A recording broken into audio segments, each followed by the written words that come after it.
They said the house was empty, but the basement door was unlocked. My parents handed me $50, grabbed their suitcases, and dropped the classic line, "Don't burn the house down." They were heading off to Lake Tahoe for their anniversary, leaving me, a 17-year-old, completely alone for 3 whole days. At first, it was peak freedom. Ordering takeout, playing video games with the volume maxed out, zero supervision. But around midnight on Saturday, the vibe completely flipped. I was standing in the kitchen, grabbing a soda, when I heard it. A quiet, slow, rhythmic thump coming from right beneath the kitchen floorboards. Now, a house was built back in the 1950s, so sure, old copper pipes make weird sounds. But this wasn't a pipe. It sounded like heavy footsteps, pacing back and forth, right under my feet. My stomach churned. I grabbed an aluminum baseball bat, walked over to the basement door, and touched the knob. My dad always keeps that door double locked. But tonight, it clicked right open.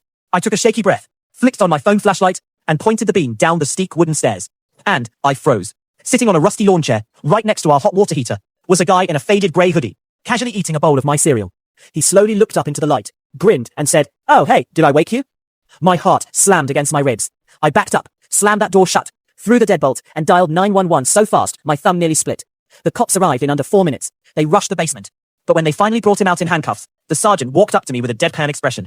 He looked me dead in the eye and said, "Kid, this guy didn't break in tonight. He's been living in your crawl space for at least 6 months." When my parents pulled into the driveway Sunday afternoon, they didn't come home to a messy living room. They came home to yellow crime scene tape wrapped around the porch, and 3 police cruisers blocking the driveway.